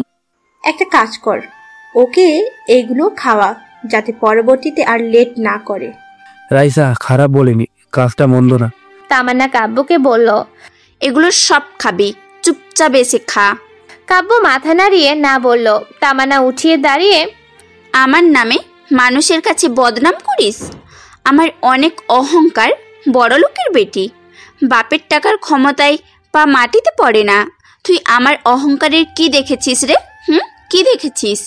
তোকে এখন দেখাবো অহংকার কাকে বলে। তামান্নার কথা শুনে কাব্য অবাক হয়ে গেল। আয়ান উঠে এসে কাব্যর হাত দুটো ঠেসে ধরল। আরেকটা ছেলে উঠে কাব্যের গাল চেপে ধরল। তামান্না পাউডার নিয়ে কাব্যের মুখের ভিতর ঠেসে ধরল। কাব্য ছটফট করছে ছাড়া পাওয়ার জন্য। দুজনে এমনভাবে ধরে আছে, ছাড়ানোর শক্তি পাচ্ছে না। তামান্না পাউডার গালে ঠেসে ধরে। আমার জেদ সম্পর্কে তোর কোনো ধারণাই নেই। আমার নামে কিছু বলার আগে না 10 বার ভাববি। তামান্না মুখ ছেড়ে দিল। কাব্য কাশি দিতে লাগলো। আর একটু লেট হলে কাব্যের দম আটকে যেত। হাফ ছেড়ে যেন বাঁচল। টিনা রাইসা খাবার হাতে নিয়ে কাব্যের গালের ভিতর ভরে ঠাসতে লাগলো আর বলল, আমার তো খেতে পারলাম না, তুই একা গিল সব আমাদের সাথে শয়তানি করিস, তোর শয়তানি বার করছে। নিজেকে চালাক ভাবি শোনে, তোর চালাকি বের করতেছি। কাব্যকে রুমের ভেতর ফেলে অত্যাচার করতে লাগলো। আয়নার দুজন ছেলে কাব্যকে ফ্লোরে ফেলে পা দিয়ে লাথি মারতে লাগলো। তামান্না সবাইকে নিয়ে বের হয়ে গেল। কাব্য উঠে বসে দু চোখের পানি মুছতে লাগলো। আঘাতটা আজ বেশি লেগেছে। বড় লোকেরা কি এরকম গরিবদের পেলে এভাবে অত্যাচার করে? কাব্য বসে বসে অনেক কিছু ভাবতে লাগলো। কিছুক্ষণ পর লাবণ্য মনে মনে ভাবছে, ম্যাডাম চলে গেছে অনেকক্ষণ হলো, কাব্য এখনো আসছে না কেন? লাবণ্য কাব্যের কথা ভাবতে ভাবতে ফাইজাকে ডাক দিল। ফাইজা আসতে ফাইজাকে ক্যাশে রেখে লাবণ্য সিঁড়ি বেয়ে উপরে উঠে রুমে ঢুকে কাব্যের অবস্থা দেখে কাব্যের কাছে যেয়ে, তোমার এই অবস্থা হলো কি করে? কাব্য মাথা উঁচু করে লাবণ্যর দিকে তাকিয়ে সবকিছু বলল। লাবণ্য সবটা শুনে কষ্ট পেল মনে। লাবণ্য বলল, উঠে ফ্রেশ হয়ে নাও, কষ্ট পেও না। গরিবদের আবার কষ্ট? সব অত্যাচার তো সইতে হবে। নিজেদের এতটা ছোট করা ঠিক না। তুমি ওয়াশরুমে গিয়ে ফ্রেশ হয়ে নাও, আমি লোক পাঠাচ্ছি, সে এসে এগুলো পরিষ্কার করবে। না, আমি করে দিচ্ছি, কাউকে পাঠাতে হবে না। এবার তুমি আমার হাতে মায়ের খাবা, যা বলছি করো। কাব্য আর কিছু না বলে ওয়াশরুমে চলে গেল। লাবণ্য নিচে নামলো। ফাইজা গুনগুন করে গান গাচ্ছে। লাবণ্য ফাইজাকে গান গাইতে দেখে, তুই ম্যাডামের কাছে কাব্যের নামে মিথ্যা কিছু বলেছিস? ফাইজা লাবণ্যকে আর কিছু না জিজ্ঞেস করে শয়তানি হাসি দিয়ে চলে গেল। ভেতর থেকে একজনকে পাঠালো। সে কাউন্টারের সামনে আসতে লাবণ্য তাকে উপরের রুম পরিষ্কার করতে পাঠালো। কাব্য ফ্রেশ হয়ে মন খারাপ করে নিচে নামলো। কাউন্টারের সামনে এসে দাঁড়াতে লাবণ্য বলল, তুমি বাহির থেকে ঘুরে এসো, মন খারাপ করো না, সব ঠিক হয়ে যাবে। কাজ করবে কে? অন্য কেউ করবে না, তোমার এখন ছুটি, কাল সময় মতো চলে এসো। কিন্তু ম্যাডাম। কোনো চিন্তা না, যা বলেছি করো, আর বাহিরটা ঘুরে দেখো, মন ভালো হয়ে যাবে। কাব্য আর কিছু বলে না। কাব্য রেস্টুরেন্ট থেকে বের হয়ে চলে গেল। কাব্যের জন্য লাবণ্য খারাপ লাগলো। কাব্য রাস্তার ফুটপাতের ওপর দিয়ে হাঁটছে আর অনেক কিছু ভাবতে লাগলো। ফুটওভারের ওপর উঠতে যেয়ে দেখলো মিরান ভিক্ষা করছে। মিরান কাব্যকে দেখে বলল, তোর আজ কাজ নেই, এখানে কেন আসছিস? আজ ছুটি দিছে ম্যাডাম, ঘুরতে আসলাম। তুমি এখানে বসে ভিক্ষা করো? হ্যাঁ, এখানে অনেক মানুষের যাতায়াত ভালোই পায়। ভিক্ষাতে তো কোনো কষ্ট নেই, তাই না? কেন? কাল থেকে আমিও ভিক্ষা করব। কাজ করব না, কারো কথা শোনা লাগবে না, কোনো কিছুর কৈফিয়ত দেওয়া লাগবে না, অপমান হতে হবে না। মিরান উঠে দাঁড়িয়ে কাব্যের হাত ধরে টেনে নিয়ে ফুট ওভার থেকে নিচে নামলো। মিরান কাব্যকে বলল, তোর ম্যাডাম তোকে কিছু বলছে? চাকরি থেকে বের করে দিয়েছে, তোর মন খারাপ কেন? কই না তো, ম্যাডামটা খুব ভালো, সে আছে বলেই তো আমি এখানে আছি, না হলে আমাকে লাথি মেরে তাড়িয়ে দিত গ্রামে। মিরান কাব্যের মুখের ভাব দেখে বুঝতে পারছে কিছু একটা হয়েছে। মিরান কাব্যকে আর কোনো কিছু না জিজ্ঞেস করেই বলল, চল তোকে শহরের সব জায়গায় ঘুরিয়ে দেখাই। আপনার আজ লস হয়ে যাবে না? আমার আবার কিসের লস? আমি কি ব্যবসা করি যে লস হবে? চল আমার সাথে। মিরান কাব্যকে নিয়ে রেল স্টেশনে গেল। রেলের পাটের উপর দিয়ে কাব্য হাঁটছে আর বলছে, জায়গাটা নিরিবিলি। নিরিবিলি জায়গায় অঘটন বেশি ঘটে। এই জায়গার নাম করা ছিনতাইকারী ডাকাতি দিনে দুপুরে হয়, মাঝে মাঝে মার্ডার হয়। মিরানের কথা শুনে কাব্য অবাক হয়ে মিরানের দিকে তাকিয়ে পড়ে। কিছুটা দূর যেতে কাব্যকে কয়েকটা ছেলে মেয়ে ঘিরে ধরে চাকু বের করে কাব্যের কাছে যা আছে বের করতে বলল। কাব্য ঘাবড়ে গেল। এ কোন বিপদে পড়লো? পিছন থেকে মিরান বলল, তোদের কাছে যদি কিছু থাকে ওকে আরো দে, খায় আমরা ভিক্ষা করে, আমাদের কাছে কিছুই নেই। মিরান এই কথা শুনে একজন কাব্যের পকেট হাঁটালো, কোনো কিছু পেল না, একটা টাকাও নেই। কাব্যকে ছেড়ে দিয়ে একজন বলল, ফকিন্নি আসছে রাজকুমার সেজে এই এলাকায়। শালা ফকিন্নি, তোর লেভেলের পোশাক পরে আসবি, এরপর থেকে এখানে আসলে। মিরাজ কাব্যকে নিয়ে সামনের দিকে হাঁটতে লাগলো। এখানে আর দাঁড়ালো না, কিছুটা দূরে যেতে মিরান বলল, কি বুঝলি? এইখানে আসাটা বিপদ, ভালো কোনো লোক আসলে সে ছিনতাইয়ের কবলে পড়বে, জায়গাটা খারাপ। মিরান হেসে বলল, এই পথে অনেক খারাপ কাজ হয়, সন্ধ্যা হলে মাদকের আসর বসে। মিরান কাব্যের সাথে কথা বলতে লাগলো। কথা বলতে বলতে মিরান কাব্যকে নিয়ে আরেকটা জায়গায় গেল। তখন বিকাল 5টা। একটা ছেলে মেয়ে একটা কামরার ভেতর ঢুকলো।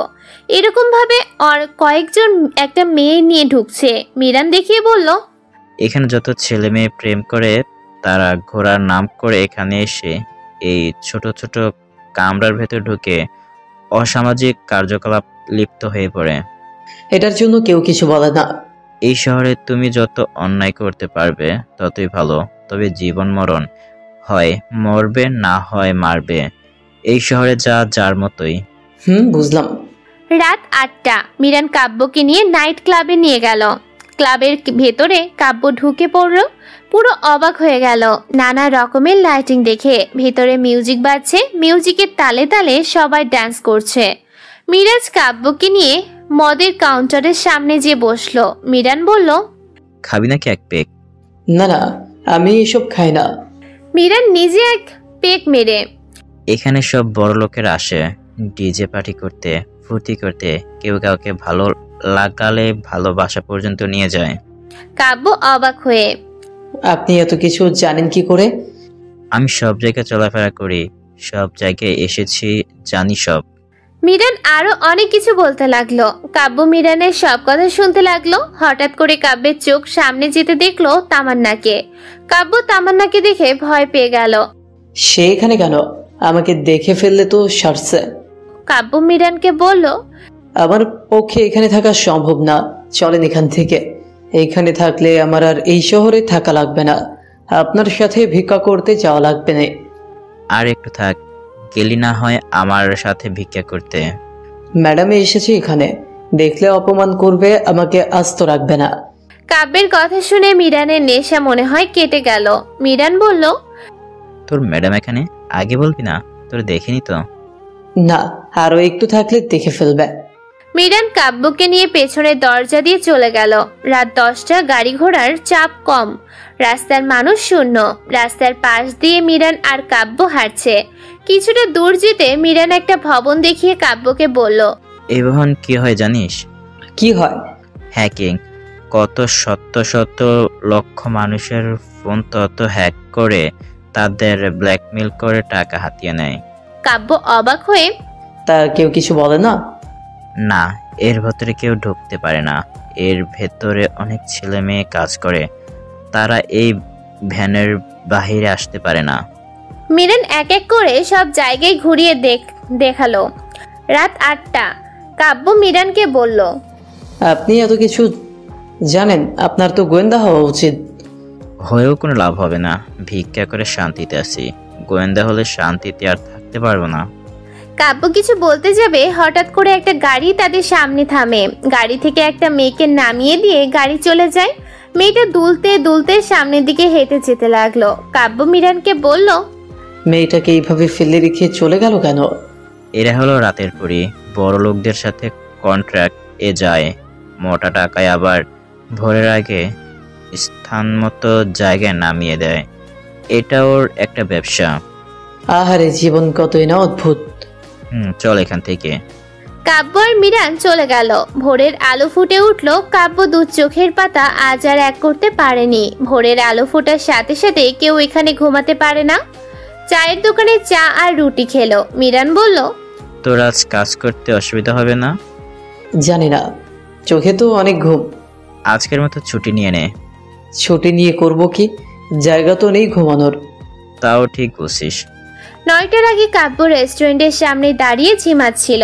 তখন ফাইজা কাব্যের কানের কাছে জোরে বলল, রাতে কি চুরি করতে গিয়েছিলি? এখানে দাঁড়িয়ে ঝিমোচ্ছিস কেন? কাব্য ফাইজার কথা চিল্লানো শুনে লাফিয়ে ওঠে। কই? ফাইজা কাব্যকে ধাক্কা মেরে সরিয়ে, সর, পারিস না কাজ করতে? এত অপমানের পরও এখানে পড়ে আছিস কেন? ফাইজা রেস্টুরেন্টের দরজা খুলে ভিতরে ঢুকলো। কাব্য ফাইজার পেছনে গেল। ফাইজার চেয়ারে বসে, আমাকে এক গ্লাস পানি এনে খাও তো। কাব্য ফাইজার কথা মতো ভেতর থেকে পানি এনে দিল। ফাইজা বলল, পানিতে কিছু মেশাসনি তো? আপনি কি কিছু মেশাতে দিচ্ছেন? বেশি কথা বলিস, যা কাজ কর। কাব্য এক এক করে সব লাইট জ্বালালো, তারপর ক্লিন পরিষ্কার করলো সব জায়গা। পরিষ্কার করতে করতে সবাই চলে আসলো। লাবণ্য আজ তাড়াতাড়ি এসে সবাইকে বলল, আজকে রেস্টুরেন্ট বন্ধ। সবাই অবাক হয়ে গেল। ফাইজা বলল, কেন? বড় স্যার বলেছেন। তাহলে আজ আর কাজ নেই? না, সবাই যার যার বাসায় চলে যান। সবাই পোশাক বদলে চলে যাওয়ার প্রস্তুতি নিবে। তখনই লাবণ্যর ফোনে কল আসলো। লাবণ্য কল ধরতে ওপাশ থেকে তামান্না বলল, ড্যাডি রেস্টুরেন্ট বন্ধ রাখতে বলেছে বলে আজ? হ্যাঁ ম্যাডাম। সব স্টাফ চলে গেছে? না, তবে এখন বের হবে। একটা কাজ করো। জি ম্যাডাম, বলেন। ওই ছেলেটাকে আমার এখানে পাঠিয়ে দাও, আমি তোমাকে ঠিকানা দিচ্ছি। কাব্যকে? হ্যাঁ, ওই ক্লিনারকে তাড়াতাড়ি পাঠিয়ে দিও। ম্যাডাম, সবাই তো চলে যাচ্ছে। সবাই যাক, আমার ওকে দরকার। যা বলেছি কর। তামান্না কলটা কেটে দিল। আর কোনো কিছু বলতে পারলো না। সবাই চলে গেল। কাব্য যেতে পারে। তখন লাবণ্য কাব্যকে বলল, তোমাদের ম্যাডামের ওখানে যেতে হবে, তোমার ছুটি হয়নি। কাব্য অবাক হয়ে, ওই ডাইনি ম্যাডামের ওখানে? এরকম ভাবে বলে না, শুনতে পেলে তোমাকে আস্ত রাখবে না। লাবণ্যর ফোনে মেসেজ আসলো। মেসেজের ঠিকানা দেয়া। লাবণ্য কাব্যকে বাহিরে নিয়ে এসে একটা খাম দিয়ে, এটা তোমার বেতনের টাকা। কাব্যের চোখ মুখে আনন্দে ভরে উঠল। খামটা হাতে নিয়ে, আমার প্রথম মাসের টাকা, মা পেলে কত খুশি হবে না। কাব্যের আনন্দ দেখে লাবণ্য হাসলো। খামটা লাবণ্যকে দিয়ে, ম্যাডাম টাকাটা যদি আপনি পাঠিয়ে দিতেন ভালো হতো, আমার কাছে তো ফোন নেই। ঠিক আছে, আমি টাকা পাঠিয়ে দিব। তোমাকে আগে ম্যাডামের ঠিকানায় পৌঁছে দিই, দেরি হলে বকা দিবে। ঠিক আছে, চলেন। লাবণ্য কাব্যকে নিয়ে আল্লাহর দেয়ার ঠিকানায় পৌঁছে দিল। তামান্না লাবণ্যকে বলল, এত দেরি হলো কেন? রাস্তায় জ্যাম ছিল। ঠিক আছে, তুমি যাও তাহলে। লাবণ্য চলে আসলো। লাবণ্য মনে মনে ভাবছে, কাব্যকে নতুন করে অত্যাচার করবে না তো? তামান্না ম্যাডামকে সুবিধা মনে হলো না। বড় স্যারকে কি জানাবো? জানালে যদি আবার এইখানে ঝামেলা হয়। লাবণ্য 7 পাঁচ ভাবতে ভাবতে চলে গেল। তামান্নারা সবাই মিলে সিগারেট খাচ্ছে। কাব্য এক কোণে দাঁড়িয়ে আর চোখে দেখছে। তামান্নার কাব্যের দিকে তাকিয়ে, আমার পায়ের জুতো ময়লা পড়েছে, মুছে দাও। কাব্য বাধ্য ছেলের মতো তামান্নার পায়ের জুতা মুছতে লাগলো। তামান্নার দেখা দেখি সবাই তাদের জুতা মুছিয়ে নিল কাব্যকে নিয়ে। সবাই হাসাহাসি করছে। কাব্যকে দিয়ে কাজ করাতে লাগলো। নানা রকম কথা বলে সবাই অপমান করতে লাগলো। কাব্য চুপচাপ সব সহ্য করতে লাগলো। কাব্য ওদের সাথে কথা বলে না, বোবা বললেই চলে। দিন দিন কাব্যের উপর অত্যাচারের মাত্রা বাড়িয়ে দিল তামান্না। কাব্য সবকিছু মুখ বুঝে সহ্য করতে লাগলো, কোনো কিছুই বলে না। এতে তামান্নাদের অনেক আনন্দ হয়, মজা নেয়। দেখতে দেখতে এভাবে আরো 1 মাস কেটে যায়। লাবণ্য বাহিরে নিয়ে কাব্যকে বেতন দেয়। কাব্য লাবণ্যকে পাঠিয়ে দিতে বলে। সে মাসের টাকা লাবণ্য করিম চাচার কাছে পাঠিয়ে কাব্যের মাকে একটা ফোন কিনে দিতে বলে, সিম কিনে দিতে বলে, তার নাম্বারে বিকাশ খুলে দিতে বলে। করিম চাচা সবকিছুই করে দিছে।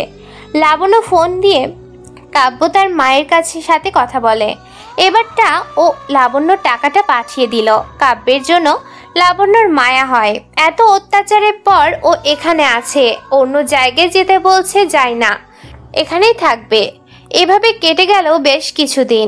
একদিন আজমল চৌধুরী রেস্টুরেন্টে রাগী গলায় লাবণ্যকে ধমকাতে লাগলো। লাবণ্য ভয় পেয়ে গেল, অনেক বেশি ঘাবড়ে গেল। আজমল চৌধুরীর এমন রূপ লাবণ্য আগে কখনো দেখেনি।